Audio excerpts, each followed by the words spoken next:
sudah 16 ya tempatnya. Kita minta tolong audiens yang baca. Ya, tolong baca satu orang. Ya, audiens yang baca. Kita minta tolong. Saya baca kok? Ya, baca. Kalau tidak keberatan. Yo, salam.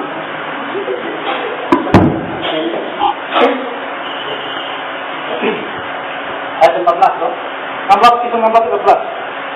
Seorang dari perempuan itu bernama Lydia turut mendengarkan seorang penjual kain ungu dari kota Tiatira yang beribadah kepada Allah. Tuhan membuka hatinya sehingga ia memperhatikan apa yang dikatakan oleh Paulus. Tuhan membuka hati. Kalau Tuhan nggak buka hati, Injil kalau diberitakan orang nggak bisa terbuka hati. Baik, Oke, ya. Tapi ayat itu tidak berbicara tentang iman dikaruniakan. Oke, mau ayat ya. Mau ayat iman dikaruniakan. Sekarang kan konteksnya ayat ini. Pak kutip ayat ini. Kalau Pak lari-lari nanti Pak salahkan saya. Saya kutip ayat ini memang tidak ngomong karuniakan, tapi konsep. Jadi kalau Pak lihat secara keseluruhan, istilahnya tidak ada, konsepnya ada. Betul, konsepnya. Tapi sekarang jadi persoalan Pak. Ya, dibukakan hati dulu, baru percaya, atau percaya dulu baru dibukakan hati. Ya buka hati baru percaya Pak. Masa percaya? Ya toh, buka hati baru percaya. Berarti respon. Lalu tapi siapa yang membuka? Respon. Tapi sekarang siapa yang membuka? Itu coba berani ulang. Bahasa ayat ini siapa yang membuka? Jadi betul dia respon. Dia Kudus buka untuk apa? Buka supaya Lydia mengetahui kebenaran. Jadi siapa yang buka? Dan kemudian setelah dibuka, siapa yang buka? Siapa yang Roh Kudus. Ayat ini bilang Roh Kudus. Tapi tidak dari Tuhan, Pak. Jelas dari Tuhan.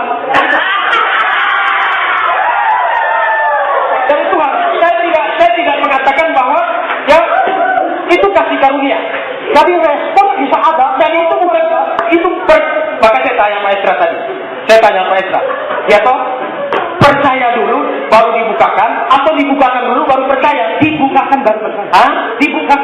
Dibukakan baru percaya. Nah, kapan iman itu dianugerahkan? Ya, kapan iman itu dianugerahkan? Waktu orang Injil diberitakan, Allah bekerja. Nah, buka hati orang percaya Injil. Ya, barulah iman. Ya, isi dari iman itu apa? Percaya itu sebagai Tuhan dan Juru Selamat. Berarti iman itu adalah respon manusia. Respon, tapi siapa yang respon? Itu respon manusia. Iman betul respon, tapi siapa yang menyebabkan? Oke, iman itu respon sesuai dengan apa yang sudah saya jelaskan. Sekarang, iman tadi kamu sudah jelas. Padahal kalau Lydia bisa percaya, ya.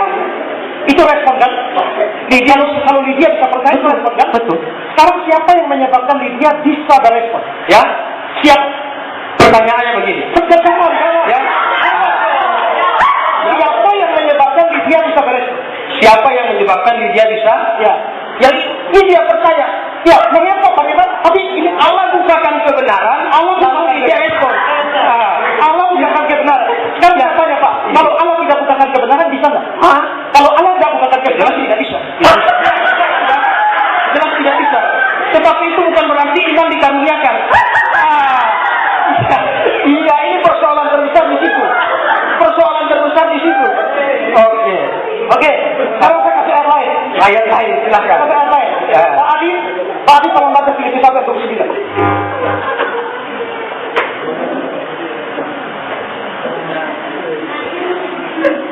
Filipi 1 ayat 29. Sebab kepada kamu dikaruniakan bukan saja untuk percaya kepada Kristus, melainkan juga untuk menderita untuk Dia. Ya, silakan. Sebab kepada kamu dikaruniakan bukan saja untuk percaya pada Kristus, melainkan untuk menderita bagi Dia. Dari sini, menurut ayat ini ada dua hal yang dikaruniakan. Menderita bagi Dia itu nomor 2. Yang pertama adalah iman. Dari sini eksplisit iman dikaruniakan. Bagaimana? Pertanyaan saya untuk Pak Esa. Bukan bertanya. Ya. Saya minta jawaban, bukan bertanya. Orang ini sudah beriman. Ini orang yang beriman. Boleh ketawa coba lihat konteks dari atas. Itu persoalannya. Ya, ini orang sudah beriman. Lalu kalau dikaruniakan iman, bagaimana bertubi-tubi dikaruniakan iman? Ayat ini setuju Pak. Dikaruniakan untuk percaya. Filipi 1 ayat berapa tadi? 29 ya. Ayat 27 yang itu bicara kepada orang percaya. Kalau Pak Esra punya konsep bahwa iman itu dikaruniakan, saya bertanya, karunia iman yang seperti apa lagi yang diterima orang itu? Sekarang Pak Esra jawab saya dulu. Saya jawab. Ayat 27 bicara tentang orang percaya. Tetapi lalu Paulus menjelaskan bagaimana orang bisa percaya. Dia jelaskan ayat 29 itu dikaruniakan. Jadi kalau mereka orang percaya tidak berarti bahwa ini bisa dikaruniakan. Sekarang pertanyaannya, dari mana Pak Esra yang menafsir demikian? Oh ya, sudah ini satu paket. Coba kita perhatikan ya, coba ayat 27.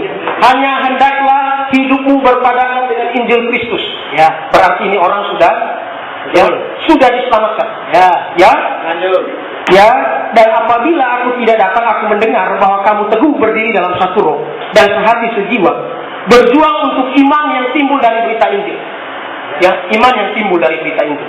Jadi ini orang sudah beriman. Ya, orang sudah beriman. Ya, dengan tiada digentarkan sedikit pun oleh lawannya. Bagi mereka semua itu tanda kebinasaan, tetapi bagi kamu itu tanda keselamatan, dan itu datang dari Allah. Ya, sebab kepada kamu dikaruniakan bukan saja untuk percaya kepada Kristus, ya, melainkan juga untuk menderita untuk Dia. Dalam pergumulan yang sama seperti yang dahulu kamu lihat padaku, yang sekarang kamu dengar tentang aku. Jadi di mana ayat yang mengatakan bahwa iman dikaruniakan? Ayat 29. Yang ayat 29 ini satu paket dengan ayat 27. Ya. Satu paket. Tapi sekarang kalau begitu apa yang dimaksudkan dengan kamu dikaruniakan iman? Maksudnya prosesnya saya mau tanya Pak Esra. Ya. Maksudnya dikaruniakan iman itu apa kalau di situ? Ya. Sebab kepada kamu dikaruniakan iman. Bukan saja. Ada kata bukan saja di sini. Bukan saja dalam perbandingan yang mendapat. Yang bukan saja, ya, bukan saja untuk percaya kepada Kristus. Jadi perkataan karunia bukan saja percaya untuk Kristus, melainkan juga untuk menderita untuk Dia. Jadi perkara itu dikaruniakan atau tidak? Pertanyaan saya. Di situ ayat itu bukan saja. Bukan saja. Ya, bukan saja. Proses pertanyaan saya. Proses orang percaya seperti apa? Ya, sekarang saya tunjukin satu ayat itu Pak Esra. Sebentar, saya tidak lari. Tapi Pak Esra hargai saya. Tadi Pak Esra kalau ayat saya akan jawab dengan ayat. Sekarang yang salam saya kan Filipi 1 ayat 29 belum selesai. Dan Filipi 1 saya akan jawab dengan Efesus 1 ayat 13. Efesus 1 ayat 13. Ya. Efesus 1 ayat 13. Ya, kalau Pak Adi tidak keberatan, mohon. Sangat siap. Efesus berapa, Pak? Efesus 1 ayat 13. Baik. Efesus 1 ayat 13. Di dalam Dia kamu juga, karena kamu telah mendengar firman kebenaran yaitu Injil keselamatanmu. Di dalam Dia kamu juga, ketika kamu percaya, dimeteraikan dengan Roh Kudus yang dijanjikannya itu. Percaya. Ya. Jadi fondasinya percaya. Pertanyaan saya untuk Pak Adi. Pak Esra. Ya, pertanyaan saya untuk Pak Esra. Ya. Bagaimana caranya orang percaya? Apakah dia dikaruniakan iman begitu saja? Atau bagaimana? Tak bisa dikaruniakan iman tanpa Injil. Orangnya harus dengan Injil. Setelah dengan Injil dikaruniakan iman. Ya. Lalu respon terhadap Injil itu disebut apa? Lalu akhirnya dia menjadi percaya. Respon terhadap Injil itu disebut apa? Dia beriman. Respon terhadap Injil disebut apa? Beriman. Iman. Ya. Berarti iman itu adalah respon manusia. Iman itu respon manusia. Betul. Bukan dikaruniakan. Betul. Ya, tapi iman itu respon. Benar. Iman betul respon. Orang Calvinis tidak pernah menganggap bahwa beriman itu bukan respon. Itu salah paham terhadap Calvinis. Calvinis percaya iman itu respon. Tapi apa yang menyebabkan orang bisa berespon itu kalau dikaruniakan. Pak lari ke Efesus 1 13, sekarang saya minta kembali ke Efesus 9. Ya, oleh sebab itu saya bilang apa? Manusia diselamatkan oleh iman. Jangan lain, bukan dikaruniakan iman. Lari ke itu saja. Nomor 1 saya pegang, ya, pernyataan Pak Esra. Ya, kembali ke 1 pasal. Oke, ya, saya kembali. Ya, saya akan kembali ke situ. Mari kembali. Saya pegang statement Pak Esra dulu. Statementnya ialah iman itu respon. Ya, betul. Yang iman itu respon. Bagaimana orang bisa berespon? Dikaruniakan. Bagaimana orang bisa berespon? Ya, dikaruniakan. Filipi 1:9. Jadi Filipi kembali ke Filipi 1:9. Sama lihat Filipi 1:9. Bukan ini. Ya. Filipi 1 ayat 29. Baca baik-baik. Sebab kepada kamu dikaruniakan.